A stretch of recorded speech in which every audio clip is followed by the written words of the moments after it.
amongst some of these films and these filmmakers is above and beyond an honor. It's still very surprising. So Cannes feels good right now. Listen, David Putnam, the producer, said me once that most of the stars receive lots of money, lots of adoration for their fans, but they don't give nothing in change. And you are one of the exceptions because you always are giving. And I think your experiences with other directors and your experiences, you have wanted to put them in a picture. Is that right? To put your experiences as an actor yes. with other directors. Yes. And you give all this experience to the audience as a gift. I mean. I definitely think that I'm not just there for myself. When you're doing a film, you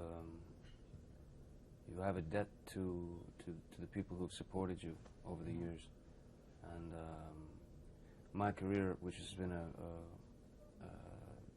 I wouldn't say a particularly normal film career. In my career, I've had lots of support from young people who want to see films that are slightly left of center, who want to see films that are different. So it's important to give back, absolutely, and it's important to give back to the filmmakers that you work with and to the people that you work with. But you never are in the films the boy next door. You have something special on the film. You are selecting them very, very, very carefully. It's an idea and a fixed idea in your mind to select a kind of character not very vulgar, not usual. Yeah, it's I don't know why I have a tendency to go for these kind of characters. I've always been fascinated with the underdog, the person who is not allowed to win, the person who is considered different or freakish or abnormal. Never liked winners that much. You know? I see. Of course, the brave, your character is not a winner. But do you remember, it was a film called The Brave, made by Dalton Trumbo? No. And is it Lonely Are the Brave, maybe? No. Oh, It was a film called The Brave. Really? And it was, with Dalton Trumbo, was blacklisted.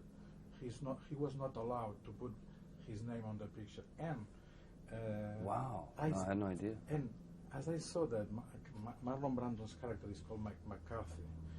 I thought if it was a relationship with that, but I don't think so. The name of Brando is McCarthy, like the... Yes, Mr. McCarthy, yeah. Like the senator, but no relationship, no. No. Not that I know of. I think that the character of McCarthy, the name McCarthy, came from the book The Brave, yeah. which is something I didn't read, but yeah. And I wonder if the shooting of the film was very hard, and if it's harder to have to be in Cannes in front of the journalist every day. What is harder, to shoot a film like The Brave or to be here in order to talk about the film? As difficult as making the film was, which it was pretty difficult. I mean, to having to be in front of the camera and behind the camera simultaneously was pretty difficult. But I would say there's nothing more difficult than actually bringing the film here and showing it like I did the other night, and being so exposed. I mean, that feeling of exposing something very, very personal, very, very something that like a piece of your skin, you know. It's a very strange experience. I have seen you have chosen some people from Yugoslavia, like the director of photography. Yes. No problem with the unions in order to have these people in the film. We initially had several problems. Not even just with Vilko and with Kreka, the cinematographer and the production designer, but with others. And then there's the unions that you have to deal with and all this stuff.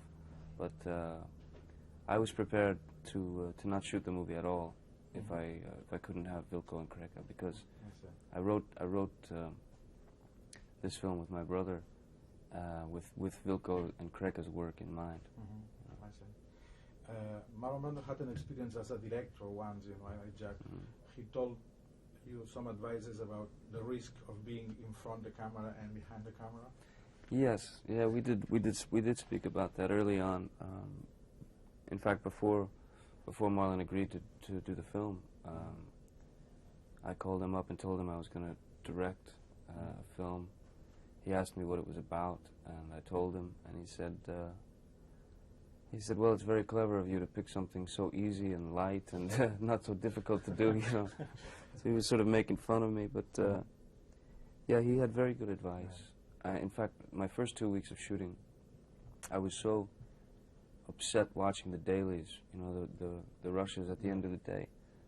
I couldn't stand watching myself, you know, because as an actor I never watch myself, but as a director I'm forced to watch it. And I said to Marlon, "What do I do, man? I can't stand it. It's affecting my work the next day." And he said, "Don't watch it. You know, see it later." When is the film going to open in the States? I'm not sure. I don't know yet. But I think you are going to San Sebastian Film Festival, maybe? Someone told me? Yeah, there's been some talk. Yeah, there's been some talk of that. That would be interesting, yeah. And then, but anyway, do you think that Cannes is the best place to be in order to have the biggest diffusion of the publicity for a film? Cannes is really the only. It's the only film festival that I've experienced more than once. It's an incredible market. I mean, the people here. This thing is huge. It's a great springboard for a film, especially a film that's again slightly left of center and something that's not so easily distributed. You know, this is not the kind of movie that you can make up some slogan for and sell it like you know, McDonald's hamburgers. So Cannes is very good for difficult films. You know, Donnie Brasco has been a big success in Spain. Oh, good. And in Donnie Brasco, in the way you played the father of grown children. Yeah. And some fans of you said it's not possible. He's so young to be a father of a boy 10 years old. The big stars in the past, like Cary Grant, for instance, didn't want never to part the play of a father. But you instead you want to play fathers. Yeah, I've done it 3 times now. It's very strange. I've done it 3 times. I want to explore that side of human behavior, you know, that side of a relationship, the love between father and son, or father and daughter. It's something that I've always been sort of attracted to. And are you preparing a new film as an actor now? Yes, I'm going to start in July. I start a film called Fear and Loathing in Las Vegas, which is a book by Hunter S. Thompson, and Terry Gilliam's directing. Terry Gilliam. Yeah. Not bad. It's another choice. Very he's terrific. Very special. Yeah. Then we hope to see you in San Sebastian. Cool. I'll be there. Thank you very much. Thank you. Thank you. Thank you very much.